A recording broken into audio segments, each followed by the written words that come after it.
Hey guys, welcome back to Contest Prep University. I'm Joe Klemczewski with Adam Atkinson, and we're going to talk about tracking macros part 2. Because Adam, I really want to talk about some of the things that make it even more objective and accurate, such as, first of all, let's state the obvious. Track everything.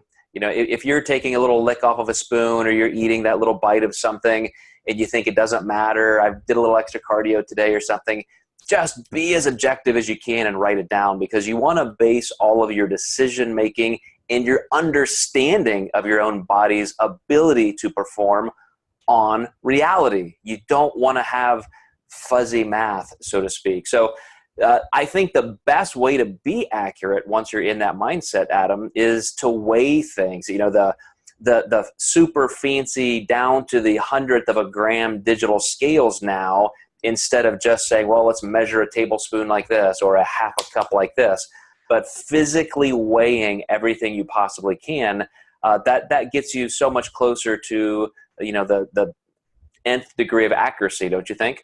Absolutely. That's one of the first things I might ask a stalling client, especially if I make a move and we're not seeing any difference, is I might go back to their logs or things weighed in grams versus ounces. That can make a big difference. And, you want to be as accurate as possible, especially when we're talking about contest prep. That could be the difference of a top 5 or a last call out for sure. And some people don't even consider like vegetables. They think, well, I'll weigh my chicken, I'll even weigh my peanut butter, but these are just green beans. This is just lettuce. This is just asparagus. And I can't tell you how many times when we've worked through every reason why somebody may potentially be plateauing, it has been because they're getting 2 or 3 times even the fibrous carbohydrate than they think they are, because they're just estimating. Yeah, I think that comes from, too, people still to this day think that fiber is free, and that's probably something else we could cover. Just years of bad dieting has promoted that. I think people do get lazy on the lower volume foods, like it won't matter that much. And it might not in the beginning, but guess what? Now you've developed a bad habit. So guess what happens when you get hungrier? That salad you didn't measure that was around a cup has now turned into 2 cups of salad, or maybe even 3 cups. Exactly. So when you think, Adam, of accuracy how-tos, the practical elements, if you've got a new client who has never tracked food before, are there any steps that you start them with to make sure that they're doing everything right? Yeah, I do like them to implement some structure. So let's put together a meal plan with your macros, with foods that you like to eat. And then let's maybe on a refeed day, let's experiment with some other foods. So just having that structure and then teaching them, how to implement that. Mm-hmm. I will say, I remember in my early competitive career, I was a flexible dieter, being as flexible as you can. So with that note, sticky note in my pocket with my macros, sometimes I didn't have any plan for the day. I just started tracking my food. I had a rough idea, of course, of what I needed for that day. But, I would write down my breakfast macros, my workout, lunch, and then I would be getting toward the afternoon and I would have to start saying, okay, how much do I have left for the rest of the day? A lot of times that would bite me in the ass in that I didn't have enough left or something.